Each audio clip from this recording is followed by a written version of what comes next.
The age of Patanjali, the father of yoga, has just started.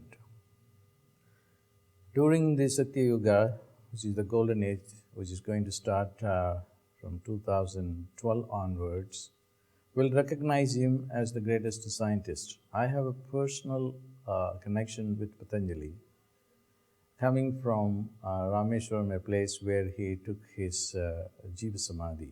He's still there in the temple in Rameshwaram, where he has taken his Jiva Samadhi.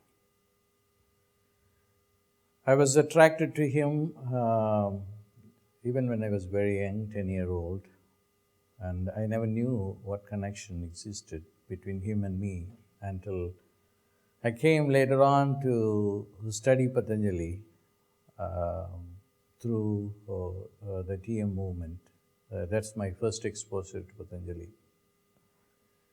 But not until now, maybe just a year ago, my interest in Patanjali got revived. But this time, I just wanted to bring the original Patanjali to the attention of the scholarly community and also those who are interested in Patanjali for their own enlightenment.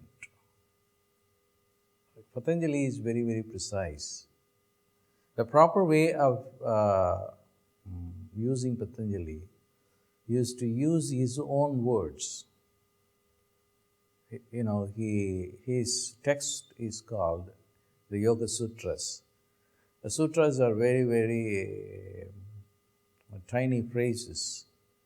Patanjali doesn't use many words. He uses only very few words to explain certain concepts. But then his use of language is everything. Because according to Patanjali, creation itself is using language. You just speak something and then you create. You create a psychological reality and also a material reality also.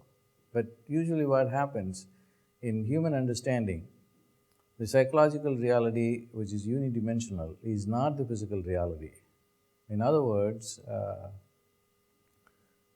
for instance, a home is a word, and it is different from the real home, which is a three-dimensional reality. But for Patanjali and also for the angels, there is no difference between the idea and the object. The idea and the object collapse at a higher level of consciousness.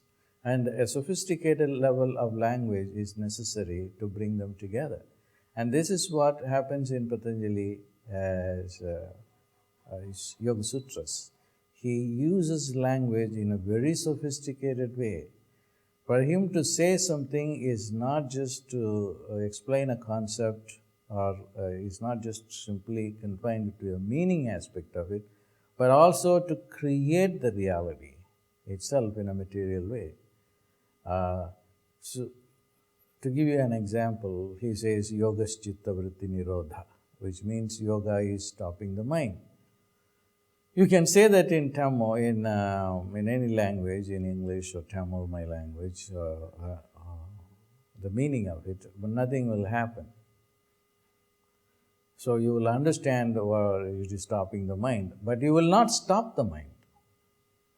But to say over and over again, Yogas Chitta Vritti Nirodha, in a certain way which he recommends, then you can create the reality. So he comes up with a very, very sophisticated technique called Samyama.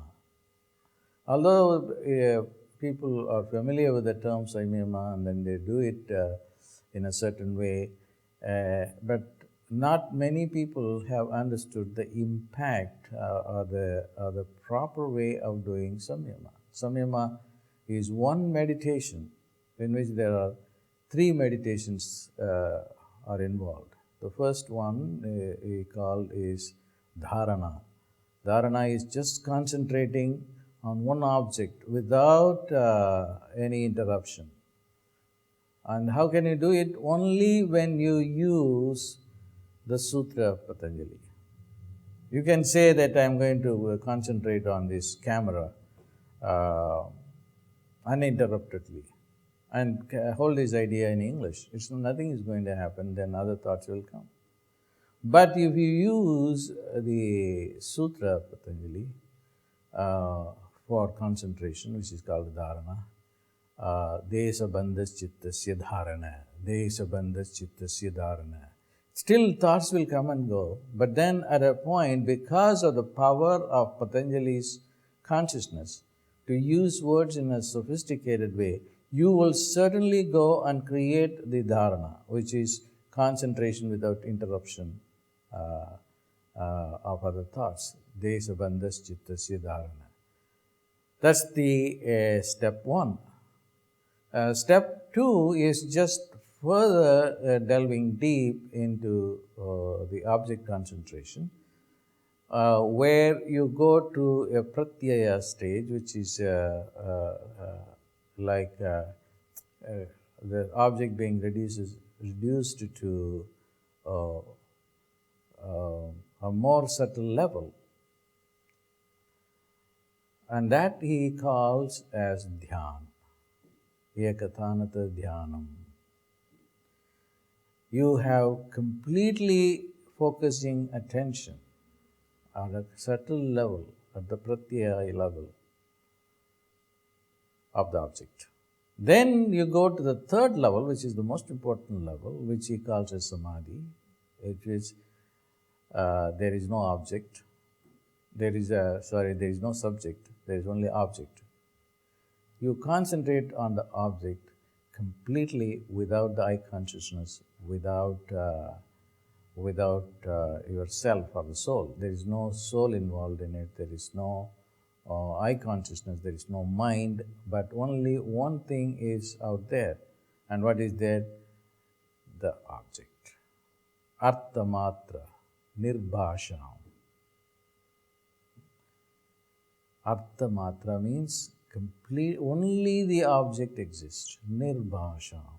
Swarupa sunyam. Only the object is shining. Swarupa sunyam is, there is no mind, there is no soul, there is no consciousness involved. So what happens is, completely your consciousness goes into the object and then it results in understanding this object totally.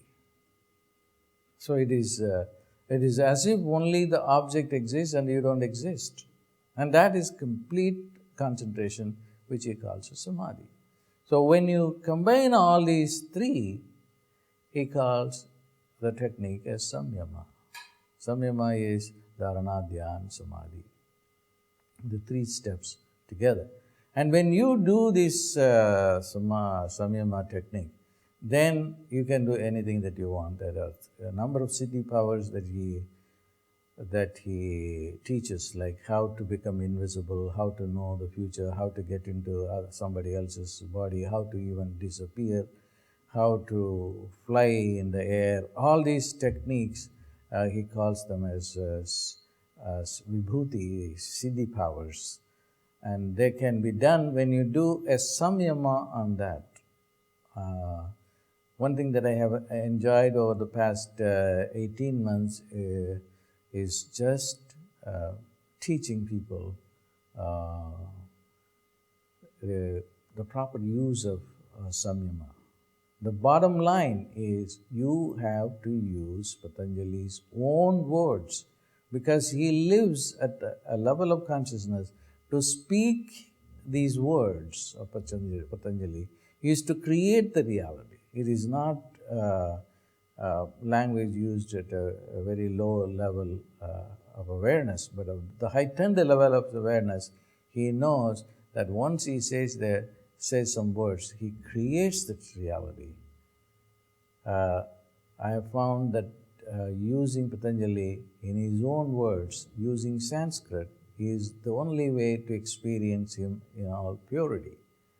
Not many people follow this method, because they say if you just keep this idea of flying in the air, or getting into somebody's body, or knowing the past, or knowing the time of your death just as a concept, and all that you need to do is only reduce the mind to a level of quietness, then you can accomplish this. That's not going to work, because it goes fundamentally against Patanjali, who says that language, who emphasizes very frequently that you have to understand how language functions. And recently I have had another course in Singapore where I taught a course called Beyond Patanjali, because there you delve even more deeper following the Yoga Sutra model of what a language is, and going to the roots of language to the level of syllables and of vowels and consonants. These are very fundamental for us to understand the nature of consciousness and nature of material reality.